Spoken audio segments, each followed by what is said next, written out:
কোরআনে কারিমে রব্বুল আলামিন বলেন, উল্টাপাল্টা না হওয়ার কারণ শোনো।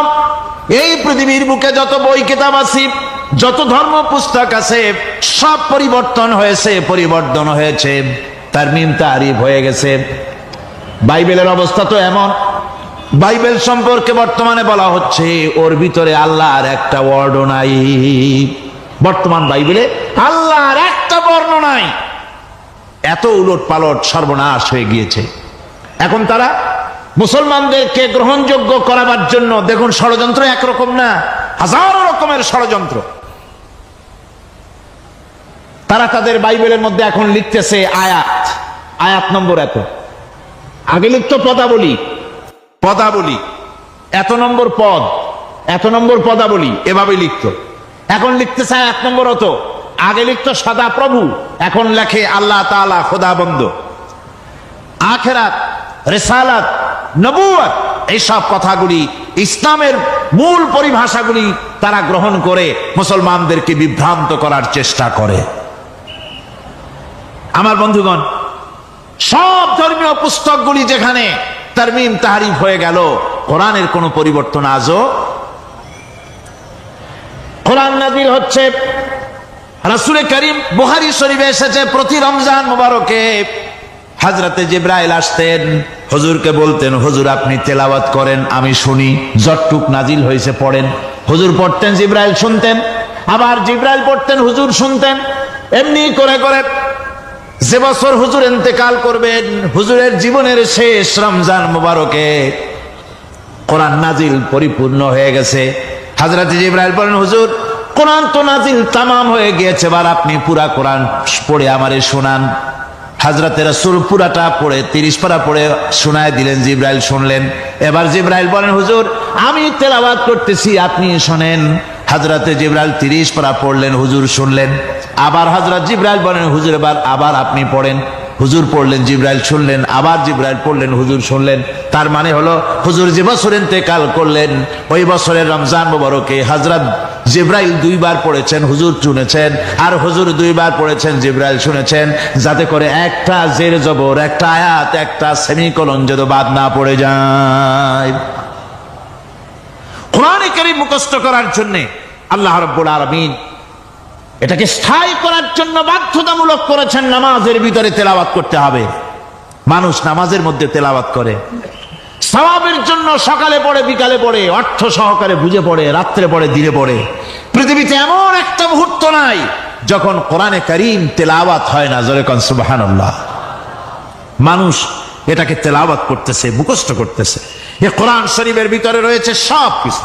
এর মধ্যে রয়েছে ইতিহাস, এর মধ্যে আছে বিজ্ঞান, এর ভিতরে রয়েছে দর্শন, ভূতত্ত্ব, উদ্ভিদতত্ত্ব, নৃতত্ত্ব, খতত্ত্ব, জ্যোতির্বিজ্ঞান। এর ভিতরে রয়েছে মানুষের পারিবারিক নীতি, সামাজিক নীতি, চুক্তি নীতি, বন্ধু নীতি, যুদ্ধ নীতি, মানুষের যা প্রয়োজন সব কিছু এ কোরআনে কারীমের মধ্যে আল্লাহ পাক সন্নিবেশিত করে দিয়েছেন। জোরে কোন সুবহানাল্লাহি ওয়া বিহামদিহি।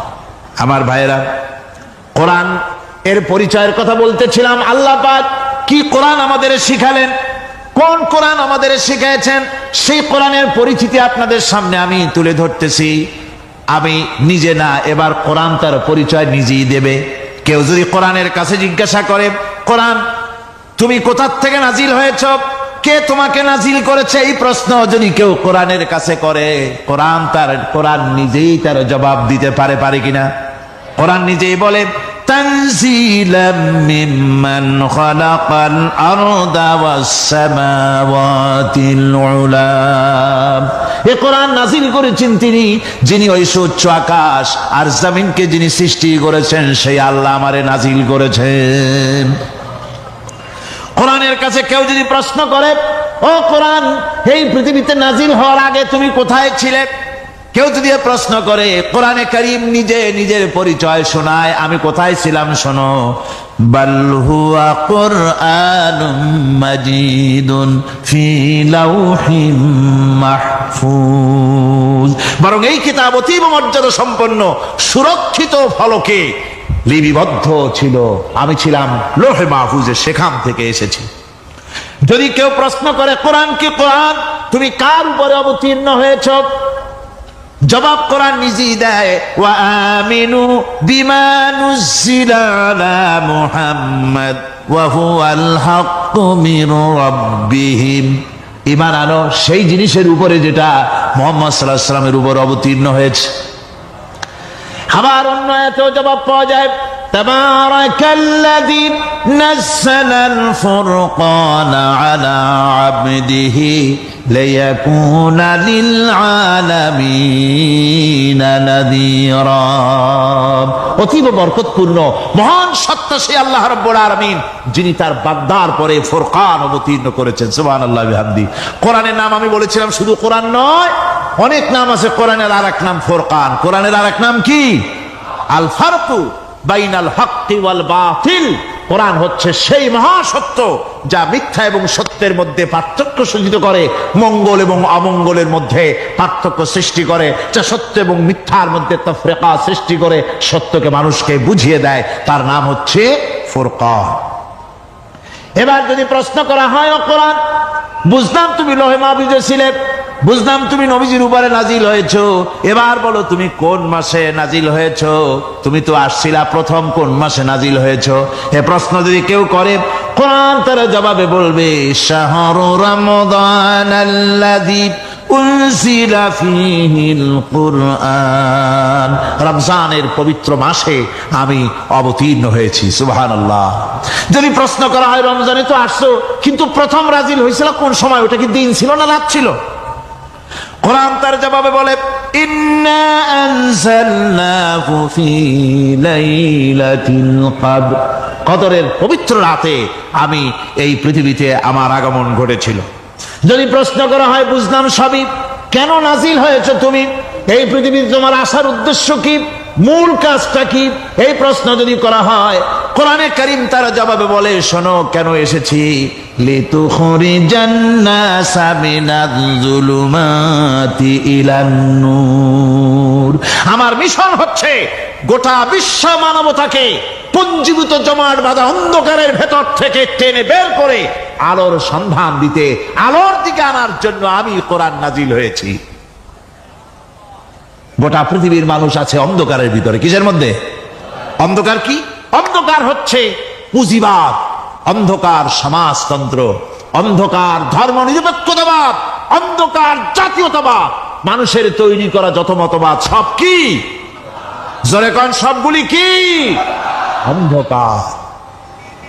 আজকে আসার সময় দেখলাম দেওয়ালে লেখা, সমাজতন্ত্র আমরা প্রতিষ্ঠা করে ছাড়বো। চিন্তা করলাম যারা লিখছেন তারা কি পাগল না ছাগল? কি আশ্চর্য কথা! এটা মাথা খারাপ, পাগল না মাথা গোল বুঝতে পারছেন? আমার বন্ধুগণ, এগুলি সব অন্ধকার। এই অন্ধকারের ভেতর থেকে মানুষগুলিকে টেনে আনবে কোরআন কিসের দিকে? আলোর দিকে। এবার যদি প্রশ্ন করা হয়, বুঝলাম তুমি অন্ধকার থেকে আলোর দিকে নিয়ে আসবে, আলোর দিকে আসলে পরে ফায়দাটা কি হবে? মূল ফায়দাটা বুঝায় দাও, আসল ফায়দা কি হবে তোমারে যদি মানি? কোরআন তার জবাব দেয়, নিজের পরিচয় নিজে তুলে ধরে, ফামান তাবিআ হুদায়া ফালা খাউফুন আলাইহিম ওয়ালা হুম ইয়াহজানুন। এই কোরআনকে যদি মেনে চলো, এই কোরআনের আইন যদি মানো, সমাজে মানো, ব্যক্তিতে মানো, পরিবারে মানে, রাষ্ট্রে মানো, জীবনের সব ক্ষেত্রে সমস্ত জায়গায় যদি এই কোরআনকে মেনে চলো, ফালা খাউফুন আলাইহিম, তাহলে তোমাদের কোনো ভয় থাকবে না, ওয়ালা হুম ইয়াহজানুন, কোনো চিন্তাও থাকবে না। কিসের ভয় থাকবে না? কোরআনের আইন মেনে যদি চলো সমাজে ও রাষ্ট্রে, চুরির ভয়, ডাকাতির ভয়, জেনার ভয়, হত্যার ভয়, সন্ত্রাসের ভয়, কোনো ভয় থাকবে না। ওয়ালা হুম ইয়াহজানুন, চিন্তাও থাকবে না। খাওয়া পড়া, শিক্ষা, চিকিৎসা, বাসস্থান, এগুলির কোনো চিন্তা থাকবে না। কোরআনের সমাজে সব কিছুর গ্যারান্টি দেওয়া হবে, সবগুলি পেয়ে যাব। এখন যদি আবার প্রশ্ন করা হয়, কোরআন বুঝলাম তোমারে মানলে পরে সব ফায়দা হবে, তাহলে এবার জবাব দাও, তোমার ভিতরে কি রাজনীতি আছে নাকি? আমি তো মানুষ, আমার রাজনীতি করা লাগে। Man is social animal. আমরা তো জঙ্গলের পশু নই, আমরা তো মানুষ, আমাদের সমাজ আছে, আমাদের পৌর নির্বাচন আছে, আমাদের জাতীয় নির্বাচন আছে, আমাদের কলকারখানা আছে, জমিন আছে, আমাদের রাজনীতি, অর্থনীতি, সমাজনীতি আছে, পারিবারিক নীতি আছে, অনেক নিয়ম মালা আছে, নিয়ম নীতি আছে। তোমারে মানলে তোমার ভিতরে কি ওগুলো আছে নাকি সে কথা বলো। কোরআন তার জবাবে বলে وَنَزَّلْنَا عَلَيْكَ الْكِتَابَ تِبْيَانًا لِكُلِّ شَيْءٍ وَهُدًى وَرَحْمَةً وَبُشْرَى لِلْمُسْلِمِينَ। কোরআন জবাবে বলে শুনে রাখো, শুধু অর্থনীতি সমাজনীতি নয়, শুধু রাজনীতি আর শিক্ষানীতি যুদ্ধনীতি নয়, তোমার জীবনে যা কিছু দরকার, ইহকালে যা কিছু দরকার, পরকালে সব কথাগুলি আল্লাহ রব্বুল আলামিন আমি কোরআনের সিনার ভিতরে খুলে খুলে বর্ণনা করে দিয়েছেন।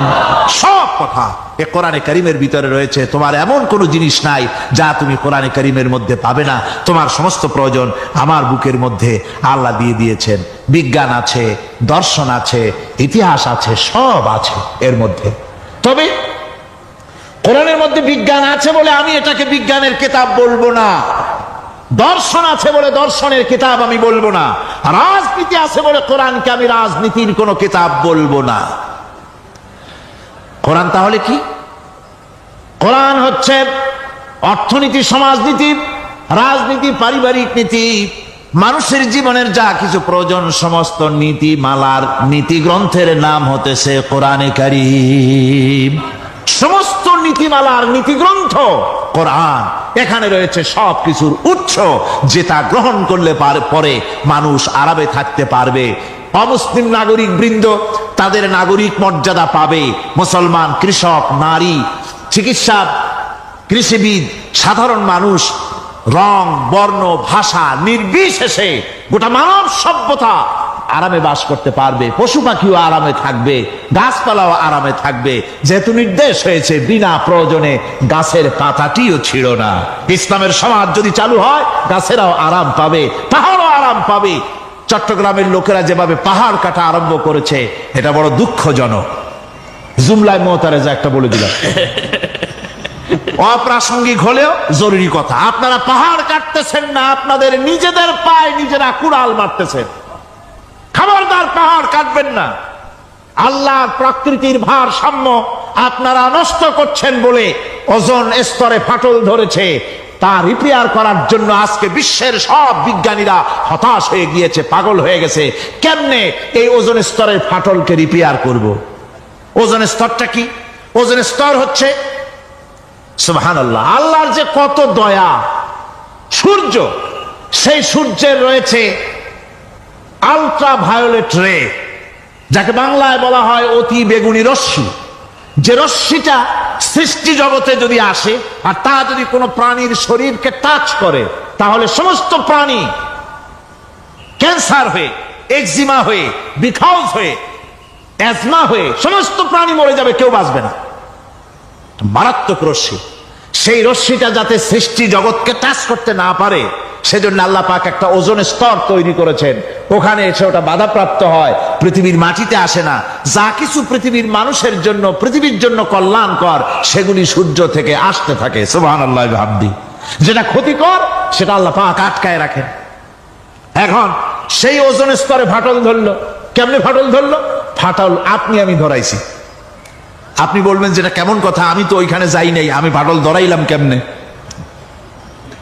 ওই যে সেই আপনার প্রাইমারি স্কুলে ভিজিট করতে গিয়েছিলেন ইন্সপেক্টর, তারপরে প্রাইমারি না হাই স্কুল ভিজিট করতে গেছে, যাই আর জিজ্ঞেস করছে ছেলেরা কি পড়ছো? বল ইতিহাস। ঠিক আছে, ইতিহাস থেকেই প্রশ্ন করব। বলতো চীনের প্রাচীর কে ভেঙেছে? ছেলেরা জবাব দিচ্ছে না। তুমি বলো, তুমি বলো। কেউ বলছে না। বেঞ্চের কোনা যে ছেলেটি, সে বলছে সর্বনাশ। কেউ যখন স্বীকার করে না, এটা তো আমার মাথায় আসবে। সব শেষ ইন্সপেক্টর তাকে বলছে তুমি বলো তো কে ভেঙেছে চীনের প্রাচীর? কয় স্যার, গ্রামে আমার দুষ্টমির যথেষ্ট বদনাম আছে, কিন্তু চীনের প্রাচীর ভাঙার মতো দুষ্কর্ম আমি করি নাই। ইন্সপেক্টর খুব রেগে গেলেন, মাস্টারের দিকে তাকালেন, এই বুঝি আপনার ইতিহাস পড়ানো? মাস্টার ইন্সপেক্টরের বিরক্তি ভরা মুখ দেখে বলছেন স্যার রাগ করবেন না, এসব ছাত্র তো আমার, ওদের অবস্থা তো আমি জানি। আপনি আসছেন ঢাকা থেকে, আপনি জানবেন কি? আমি হলপ করে বলতে পারি আমার ক্লাসের কোন ছাত্র চীনের প্রাচীর ভাঙে নাই। ইন্সপেক্টর রাগ হইয়া চলে গেছে হেডমাস্টারের রুমে, যায় বলছে যে আমি আপনার স্কুলের গ্রান্টকে আমি নাকচ করে দেব, মঞ্জুরি আমি ক্যান্সেল করে দেব। কেন? এই অবস্থা। হেডমাস্টার বলছে স্যার রাগ করবেন না, আপনার জন্য কিছু টাকা পয়সাও রাখছি হাদিয়া, বড় একটা চর্বিযুক্ত খাসিও জবাহ করা হয়েছে, পুকুর থেকে রুই মাছ তোলা হয়েছে। তারপরেও আমার ছাত্ররা, টিচাররা বলার পরেও যদি আপনার সন্দেহ হয়ে থাকে যে আমার ছাত্ররাই ভাঙছে, তো ওই আপনি অসন্তুষ্ট হবেন না, রাগ করবেন না। স্যার ওই প্রাচীর ভাঙতে যা খরচ লাগে আমি কিছু খরচ দেবো, তো আপনি রাগ করেন না। এখন চিন্তা করেন, স্কুলের ছাত্র থেকে শুরু করে হেডমাস্টার পর্যন্ত জ্ঞানের বহর। তো বলতেছিলাম, আপনি আমি ওজন স্তরে ফাটল ধরিয়েছি, তার অর্থ এই নয় যে আপনারা গিয়ে ওখানে কুড়াল মারিয়ে ওটারে ভাঙছেন। তাহলে ওটা কি হয়েছে? কোরআনে কারিমে রব্বুল আলামিন বলেন, ওয়ামা আসাবাকুম মিন মুসিবাতিন ফাবিমা কাসাবাত আইদিকুম ওয়া ইয়াফু আন কাসীর। যত বিপদ তোমাদের উপর আরোপিত হয়, সমস্ত বিপদ তোমাদের দুই হাতের কামাই করা। কে বলছেন? আল্লাহ পাক।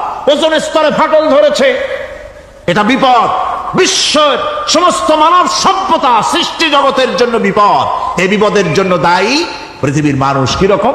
সেটা হচ্ছে গাড়ির পেছন থেকে যে কালো ধোঁয়া বের হয়, কল কারখানার চিমনি থেকে যে কালো ধোঁয়া বের হয়, এই কালো ধোঁয়াগুলি, তারপরে সমস্ত কেমিক্যাল উইপেন সেগুলি যে টেস্ট করা হয়, তার রিয়াকশন ইত্যাদি, এই কালো ধোঁয়া এবং সমস্ত মারণাস্ত্রগুলি এক্সপেরিমেন্ট করার সমস্ত এই রিয়াকশনগুলি সবগুলি গিয়ে ওই ওজন স্তরে ফাটল ধরিয়ে দিয়েছে। আস্তে করে পাতলা হয়ে এটা ফেটে গিয়েছে, অতি বেগুনি রশ্মি আসা শুরু করেছে। এটাকে বন্ধ করার জন্য বিজ্ঞানীরা আজ মরিয়া হয়ে গিয়েছে। ইনশাআল্লাহ আল্লাহ পাক তার বিজ্ঞানীদের মানুষের মাথায় বুদ্ধি এনে দিবেন, রিপেয়ারও হয়ে যাবে ইনশাআল্লাহ। সবাই বলেন ইনশাআল্লাহ। তাহলে বললাম কেন এ কথাটা? এই জন্য বললাম যে কোরআনে কারীমের মধ্যে আল্লাহ রাব্বুল আলামিন সব কথা বলে দিয়েছেন, কোনো কথা বাদ রাখেন নাই।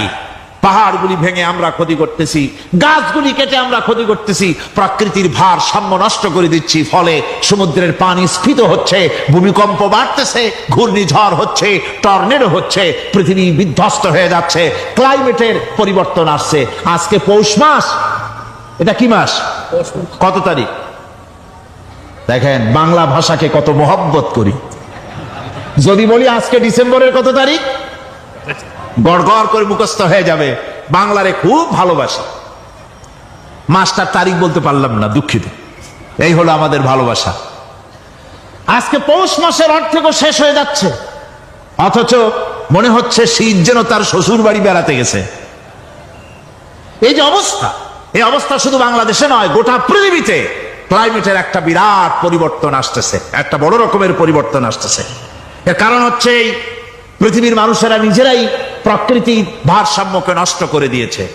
এই ভারসাম্য নষ্ট হওয়ার কারণে আবহাওয়ার পরিবর্তন হচ্ছে, সামুদ্রিক জলোচ্ছ্বাস বাড়তেছে, ভূমিকম্প, আগ্নেয়গিরি ইত্যাদি হচ্ছে এবং পৃথিবীর মানুষ বিধ্বস্ত হচ্ছে। বলতেছিলাম এই কোরআনে কারীমের মধ্যে আল্লাহ পাক সব কথা বলে রেখেছেন। যদি জানতাম, বুঝতাম, তাহলে এই অবস্থার সৃষ্টি হতো না। এটা বিজ্ঞানের বই নয়, রাজনীতির বই নয়, সমাজনীতির বই নয়, বরং সমস্ত নীতিমালার উচ্চ, জ্ঞানের উচ্চ হচ্ছে আল কোরআন। জ্ঞানের উচ্চ কি? আরো জোরে বলেন, জ্ঞানের উচ্চ কি? আল কোরআন। পবিত্র কোরআনে এমন এমন ঘটনা আল্লাহ পাক বলেছেন যা ষষ্ঠ শতাব্দীর দুনিয়া এ সম্পর্কে কিছুই জানতো না। অবশ্য কিছু কিছু ঘটনা ইহুদিদের কিতাবে অতিরঞ্জিত আকার এবং বিকৃত অবস্থায় এসেছে, কিন্তু কোরআনে কারীম দুনিয়ার মানুষকে আদম সৃষ্টি, নূহের বন্যা, তারপরে মুসা আলাইহিস সালাম ফেরাউনের ঘটনা, ইব্রাহিম আলাইহিস সালামের নমরুদের ঘটনা এবং ইউসুফ আলাইহিস সালামের কাহিনী সবগুলিকে সুন্দর করে কোরআন শরীফ উপস্থাপনা করেছে রাসূলের মাধ্যমে, যা পৃথিবীর ইতিহাসে কেউ জানতো না। সেগুলি আল্লাহ পাক জানাইছেন কিভাবে? কোরআনে কারীম বলছে, তিলকা মিন আম্বাইল গায়বি নুহিহা ইলাইকা মা কুনতা তা'লামুহা আনতা ওয়ালা কওমুকা মিন ক্বাবলি হাদা। এ হলো সব অজ্ঞাত ঘটনা। সমস্ত ঘটনাগুলি আল্লাহ পাক তার হাবিবকে শুনিয়ে বলে দিলেন, সব অজ্ঞাত ঘটনা যা তুমি জানতে না, তোমার কোনো জানা ছিল না, আমি ওহীর মাধ্যমে তোমাকে সব জানাইছি। ইউসুফ আলাইহিস সালামকে যখন তার ভাইয়েরা কুয়ার মধ্যে ফেলে দিতেছিল তখন তুমি উপস্থিত ছিলে না, এই ঘটনা ওহীর মাধ্যমে আমি জানালাম। মুসা আলাইহিস সালামকে যখন ফেরাউন দরিয়ার ভিতরে ফেলে দিল, সেই সময় তুমি সিনাই পর্বতের পাশে দাঁড়িয়ে সব দৃশ্য লক্ষ্য করনি, অথচ আমি ওহীর মাধ্যমে সব তোমাকে খুলে খুলে বলে দিয়েছি। আল্লাহ পাক সমস্ত ঘটনাগুলিকে বলে বলে কোরআন শরীফের মধ্যে সব সাজিয়ে দিলেন, বলে দিলেন।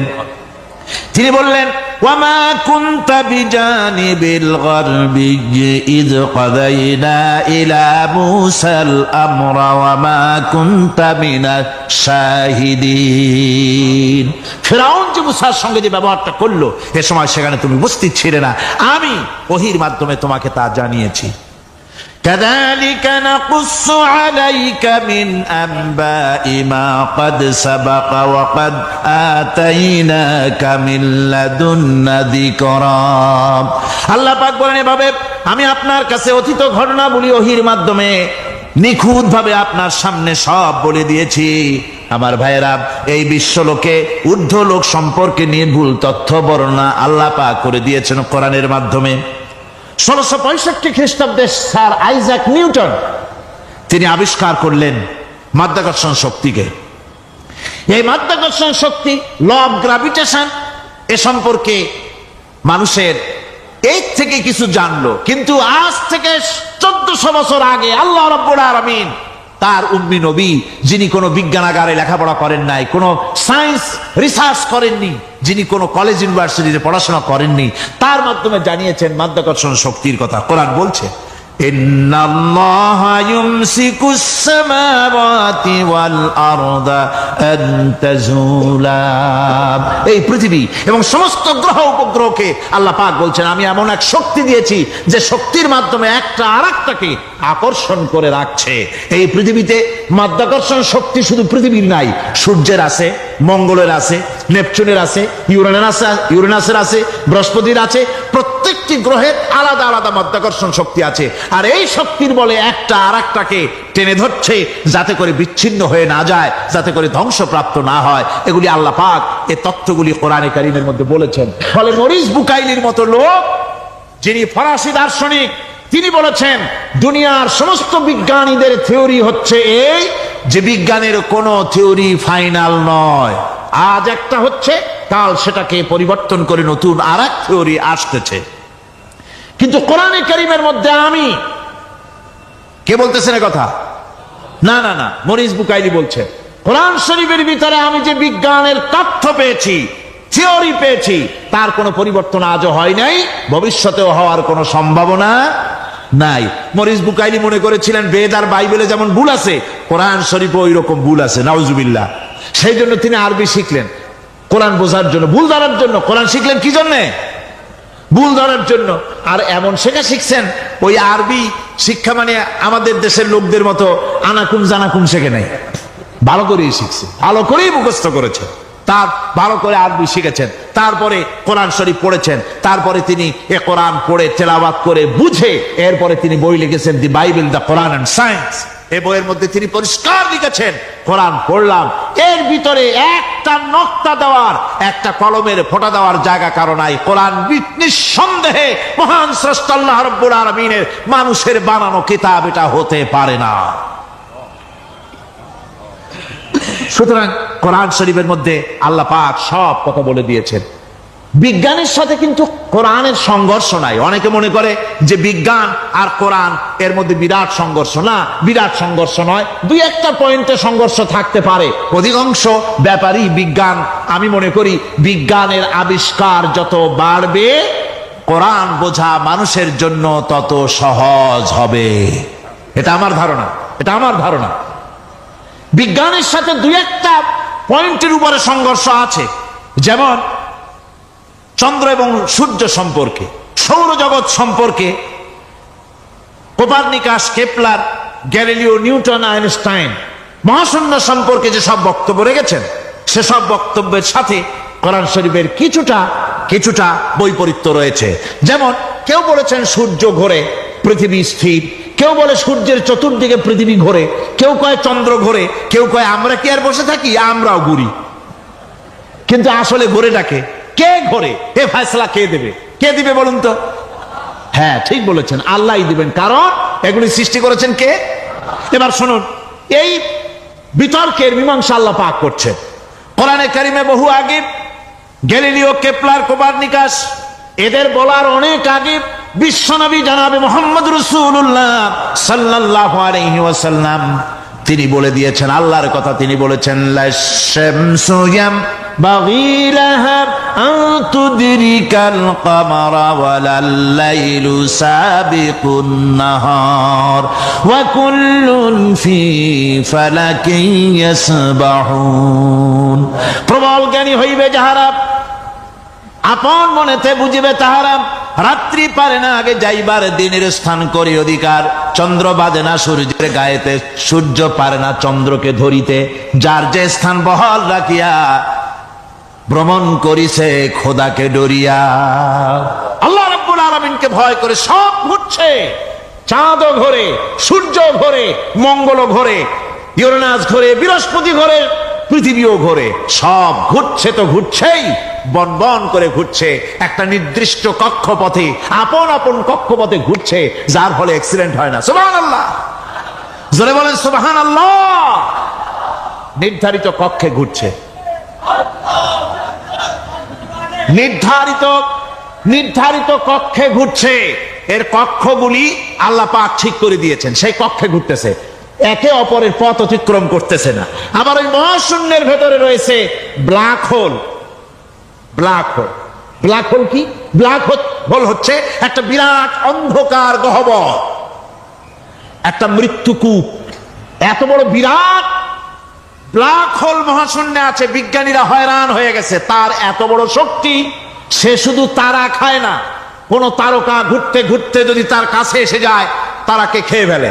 কোন আলো যদি কাছে আসে, আলো শুষে নিতে নিতে আলো যার থেকে এসেছে সেটাকেও শেষ করে ফেলে। এ ধরনের একটা দারুণ আকর্ষণী শক্তি তার মধ্যে আল্লাহ সৃষ্টি করেছেন। একটা ব্ল্যাক হোল আছে মহাশূন্যের ভিতরে। সূর্য, চন্দ্র, গ্রহ, নক্ষত্র, যে সূর্য পৃথিবীর চাইতে 13 লক্ষ গুণ বড়, এমন 2 কোটি সূর্য খাইয়া হজম করতে পারে, এত বড় ব্ল্যাক হোল আল্লাহ তৈরি করে রেখেছেন মহাশূন্যের উপরে। রয়েছে মিল্কি ওয়ে, রয়েছে গ্যালাক্সি, অন্তত 10,000 কোটি, 10 সহস্র কোটি তারকা দিয়ে সমৃদ্ধ গ্যালাক্সি মিল্কি ওয়ে, যেটা অন্ধকার রাত্রে, তারকা সজ্জিত রাতে উত্তর দক্ষিণ দিকে টানা একটা পথের মতো দেখা যায়। এটা হচ্ছে গ্যালাক্সি, এইটাকে বলা হয় মিল্কি ওয়ে। এটা হচ্ছে ছায়াপথ। অসংখ্য তারকা এর মধ্যে রয়েছে। কত বড় বড় তারকা, অনেক দূরে। তাই আমরা দেখি বিন্দু বিন্দু, আসলে কি বিন্দু না। কত বড় জানেন? বিজ্ঞানীরা বলেছেন দৈত্যের মতো বিরাট বিরাট তারকা আছে, যে সূর্য পৃথিবীর চাইতে 13 লক্ষ গুণ বড়। এরকমের সূর্য অন্তত 3 কোটি সূর্য খাইয়া হজম করতে পারে, এরকম অসংখ্য তারকা মিল্কি ওয়ের ভিতরে আল্লাহ সৃষ্টি করেছেন। সুবহানাল্লাহ বিহামদি, সুবহানাল্লাহ। আর মানুষ লাফায়, 4 আঙ্গুল মানুষ খালি লাভ দেয়, মোষ কতগুলো রাখিয়া, কোন আনন্দে লাফা। কি শক্তি তোমার! মহাশূন্যের তুলনায় এই পৃথিবীর অবস্থান কি জানেন? এই জন্য যত বেশি পড়াশোনা করবেন মাথা নত হয়ে যাবে। কমিউনিস্ট হয় ছাগলেরা, বুদ্ধিমান কোনোদিন কমিউনিস্ট হয় না।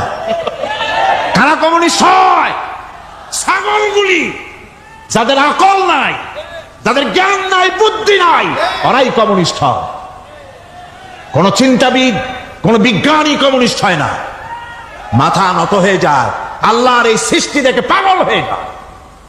নিঃসন্দেহে আল্লাহ আছেন, নইলে পরে এগুলি হয় কি করে? আমি চিন্তা করে পাই না কমিউনিস্ট হয় কেমন, কতখানি পাগল হইলে হয়। ছোট্ট একটা রুমাল দেখলে মনে করি কোন তাঁতি এটারে বানাইছে। একটা এই কি জানি কয়, মাইক দেখলে মনে করি কেউ এটাকে বানাইছে, টেবিল দেখলে মনে করি কেউ বানাইছে, ফ্রিজ দেখলে মনে করি বানাইছে কেউ, একটা সুই দেখলে মনে করি কেউ এটাকে বানাইছে। আর এই বিশাল পৃথিবী, ওই বিশাল আকাশ, কমিউনিস্টরা কয় এমনি এমনি হয়েছে। কয় বোতল খায় দৈনিক আল্লাহ জানে। আমার বন্ধুগণ, মাথা নত হয়ে আসবে চিন্তা করলে কি বিশাল সৃষ্টি আল্লাহ পাকের। এই ছায়াপথ, এই গ্যালাক্সি, এর তুলনায় পৃথিবীর অবস্থান কোথায়? পৃথিবীর অবস্থানটা হচ্ছে, আমার হাতে এটি একটি কলম, এই কলমটা কাগজের উপরে আমি যদি এই নিপটা রাখি, কাগজের ভিতরে নিপে যতটুকুন জায়গা টাচ করবে, মহাশূন্য গ্যালাক্সি মিল্কি ওয়ে, আল্লাহর এই মহাশূন্যের তুলনায় পৃথিবীর অবস্থান একটা কলমের নিপে যতটুকুন জায়গা নেয় এর থেকে বেশি নয়। এই যদি হয় পৃথিবী, তাহলে সেই পৃথিবীর মানুষ আপনি কতটুকুন? সলিমুদ্দি বসিরুদ্দি খালি লাফা। আমার বন্ধুগণ, লাভ কি? লাভের চোটে বলে হ্যান করেঙ্গে ত্যান করেঙ্গে, লাঠিকে আন্দার মুগুর ভরেঙ্গে। কয়দিন পর শোনা যায় শীত হয়ে পড়ছে, কিছু নাই। সুতরাং আল্লাহ পাকের অসীম সৃষ্টি জগৎ, এর সঙ্গে বিজ্ঞানের সংঘর্ষ কম, দুই একটা পয়েন্টে আছে, বাকি সবগুলিতে বিজ্ঞানের আবিষ্কার যত বাড়তেছে, আল্লাহরে চেনা, সৃষ্টি জগৎকে জানা মানুষের জন্য তত সহজ হচ্ছে। এই কথাগুলি আমি সামনের দিকে আরো বলবো ইনশাআল্লাহ। সবাই বলেন ইনশাআল্লাহ, যাতে আমাদের বুঝে আসে। আর রহমান আল্লামাল কোরআন, কোরআন শিখিয়েছেন আমাদেরকে। রহমান এমন নিয়ামত দিয়েছেন যার মধ্যে সব আছে।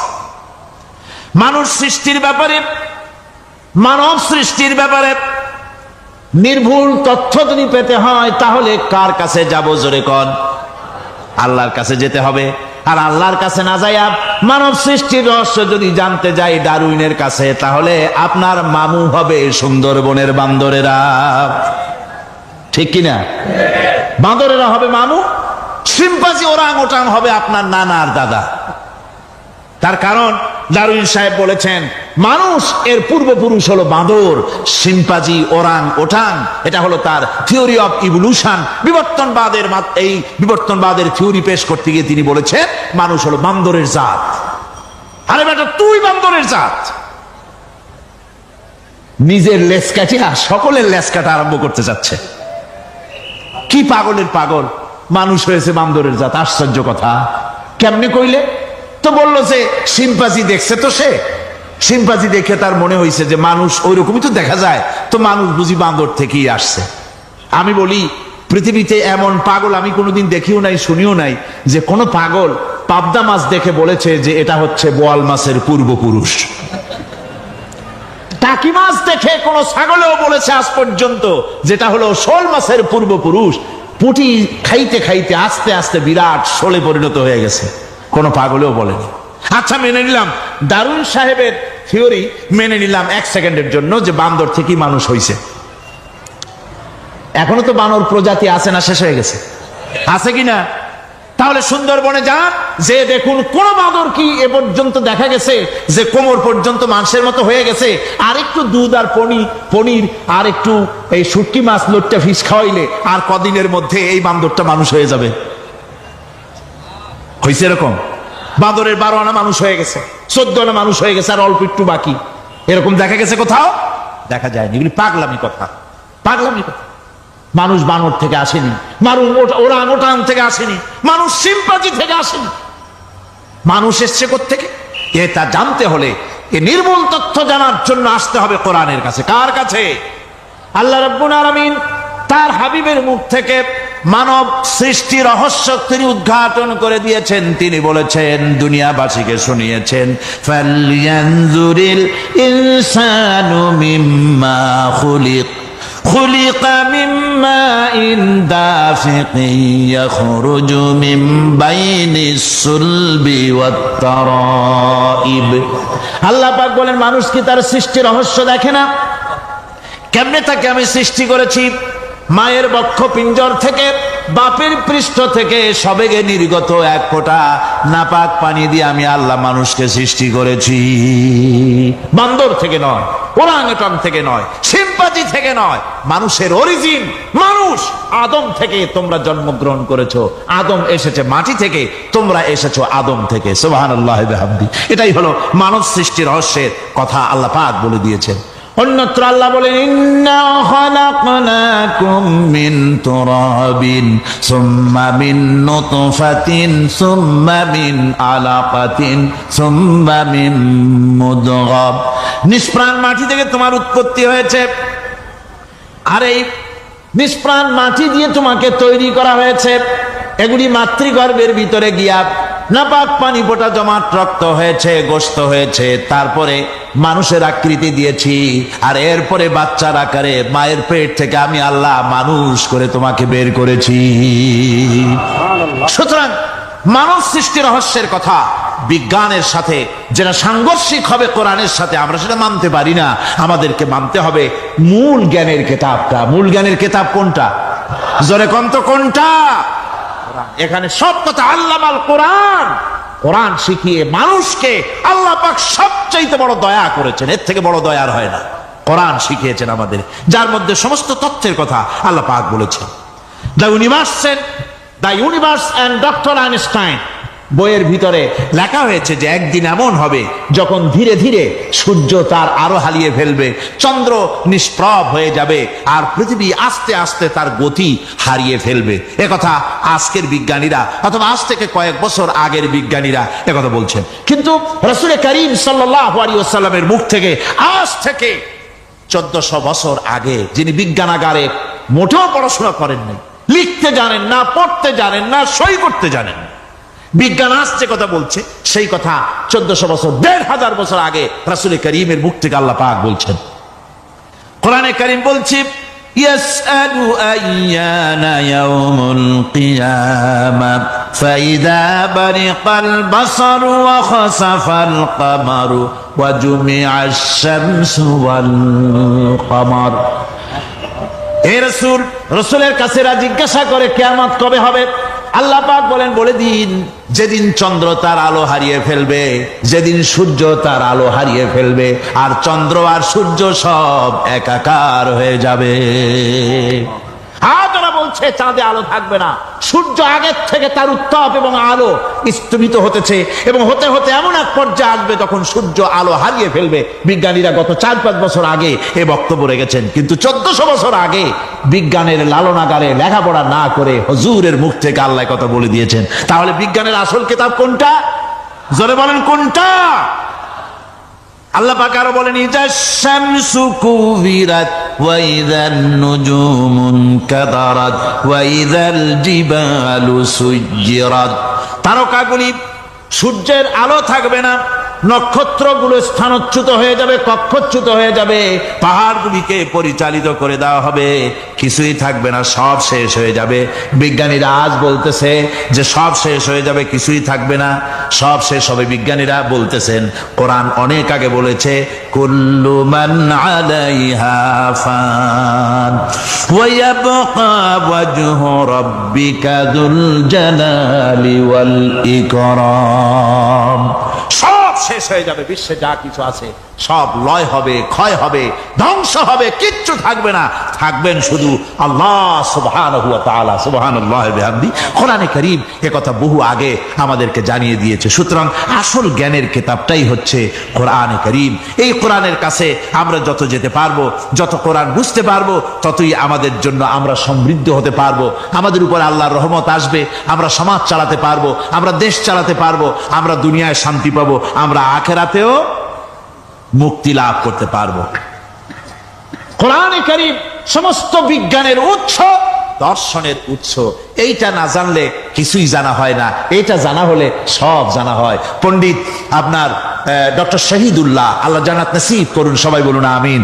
তিনি বলতেন, বড় বড় সেমিনারে গিয়ে বলতেন তিনি, যে আপনারা যারা বক্তব্য রাখতে এসেছেন, জনগণকে বলছি না, যারা বক্তব্য রাখতে এসেছেন, MA পাস করেছেন, ডিগ্রি করেছেন, PhD করেছেন, এভারসিএস করেছেন, বহু কিছু ডিগ্রি আপনারা লাভ করেছেন, নামের আগে 6 হাত লম্বা ডিগ্রি আপনারা লাগাইছেন, আপনারা পণ্ডিত ঠিকই, কিন্তু এই কোরআন শরীফের জ্ঞান যদি আপনাদের না থাকে, আপনারা পণ্ডিত, তবে আপনারা মূর্খ পণ্ডিত। কি পণ্ডিত? কি পণ্ডিত? মূর্খ পণ্ডিত। ওরা বলে যে মৌলবীরা জানে কি, মৌলবীরা জানে কি? আরে ভাই, মৌলবীদের কাছে তো আসল জ্ঞান আছে, সুবহানাল্লাহ ওয়া বিহামদিহি, এখানে সবটা আছে। আপনারা এখানে আসেন, এটা বিশ্বাস করলে আপনি সবটা পেয়ে যাবেন।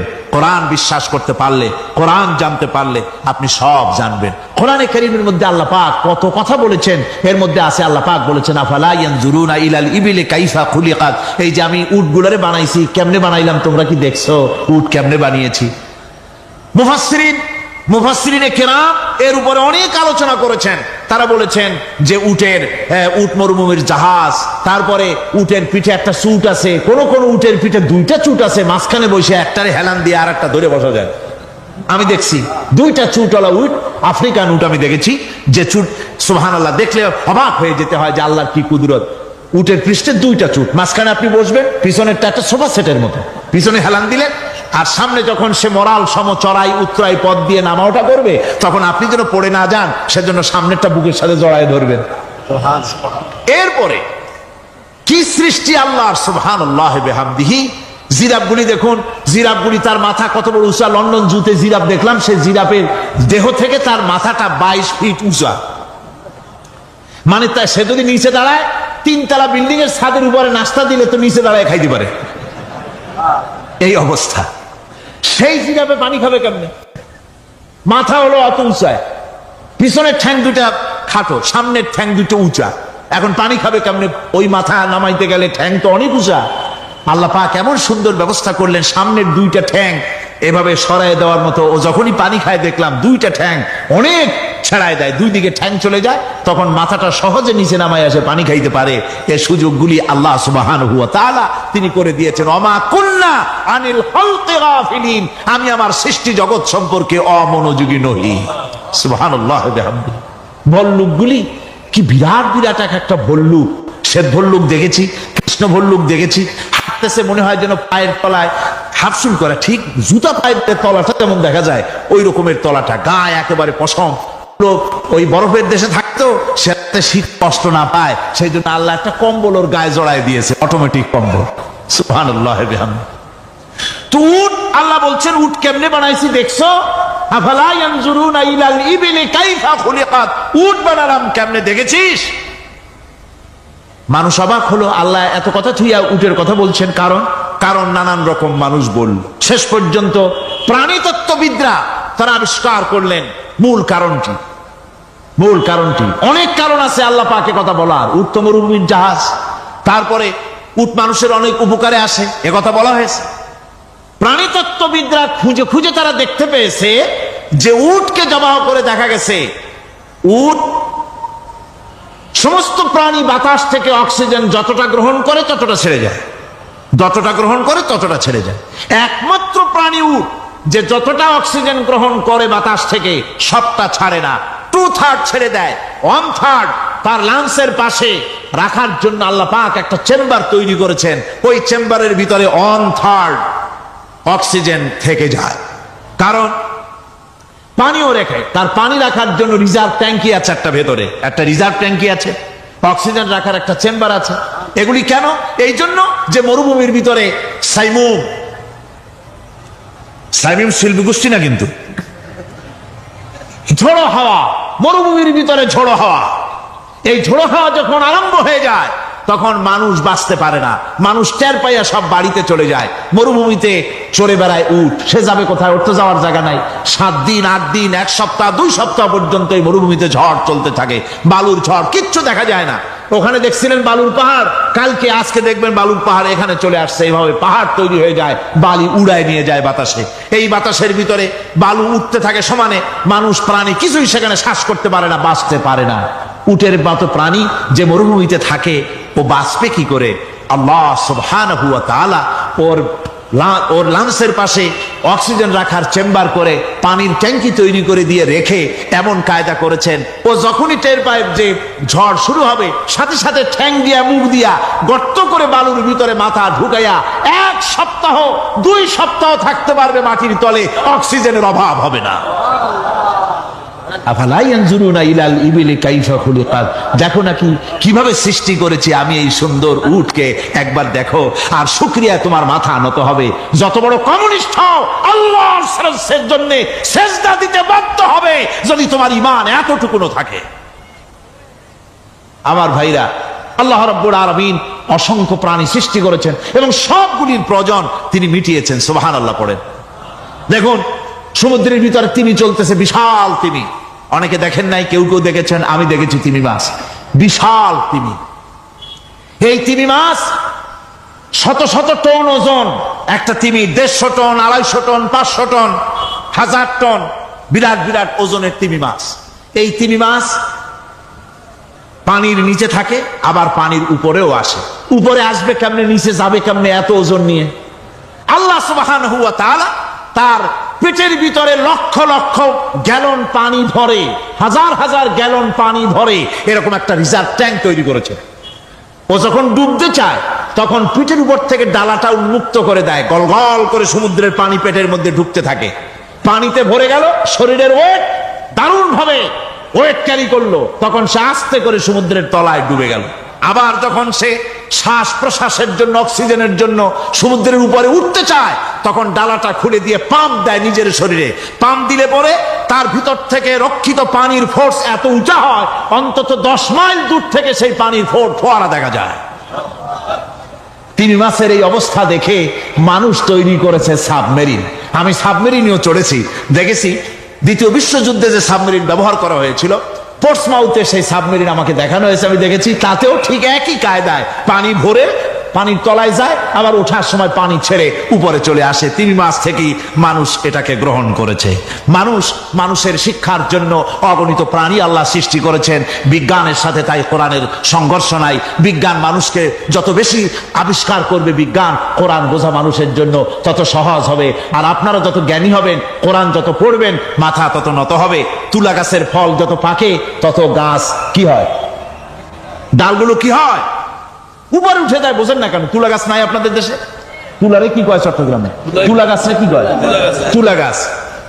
তুলা গাছের ফল যত পাকে তত গাছের ডাল কি হয়, যখন কাঁচা থাকে তখন নিচে থাকে, ডাল ঝুঁকে পড়ে, আর পাকলে পরে উপরে উঠে যায়। আর আম গাছের ফল যত পাকে তত ডাল কোথায় যায়? নিচে যায়। যারা মানুষের তৈরি করা এই সমস্ত জ্ঞানে যারা সমৃদ্ধ হয়, তারা ওই তুলা গাছের মতো আস্তে করে যতই জ্ঞানে বৃদ্ধ হয় ততই ডাল উপরের দিকে যায়, জ্ঞান তত হালকা হয়। আর কোরআন আমের মতো, কাঁঠালের মতো, মানুষের উপকারী এমন এক ফলের মতো, যত পাকে যত পড়ে, জ্ঞান যত সমৃদ্ধ হয় ততই আল্লাহর সামনে মাথা নত হয়ে যায়। মানুষের কাছে জ্ঞান খুবই সংক্ষিপ্ত জ্ঞান। মানুষের কাছে অমা উতিতুম মিনাল ইলমি ইল্লা কালিলা, খুব সামান্যতম জ্ঞানই তোমাদেরকে দেওয়া হয়েছে, বেশি জ্ঞান আমাদের কাছে নাই। সবচাইতে বড় জ্ঞানের উৎস আল্লাহ সুবহানাহু ওয়া তাআলা। জ্ঞানের উৎস হচ্ছে কোরআনে হাকিম। সেই কোরআন থেকে আল্লাহ পাক দয়া করে আমাদেরকে কোরআন শিখিয়েছেন। জোরে কোন সুবহানাল্লাহি বিহামদিহি। এই কোরআনের সব কথা আল্লাহ আর রহমান আল্লামাল কোরআন, আল্লাহর সবচাইতে বড় দয়া আমাদেরকে কোরআন শিখিয়েছেন। জোরে কোন সুবহানাল্লাহ।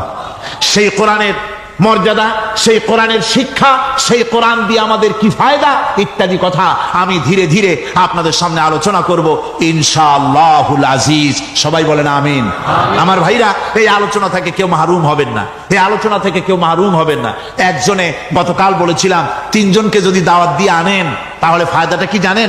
আপনার দাওয়াতে একটা ভাই যদি অতিরিক্ত আসেন এ মাহফিলের মধ্যে ওয়াজ শোনার জন্য, কোরআন শুনলেন, কোরআনের দিকে আকৃষ্ট হলেন, নামাজি হলেন, দিনদার হলেন, পরেজগার হলেন, আপনি মরে যাবেন, কিয়ামত পর্যন্ত এই সব আল্লাহ পাক আপনার আমলনামায় লিখে দিবেন। জোরে বলেন আমিন। আরো জোরে বলেন আমিন। আল্লাহুম্মা আমিন।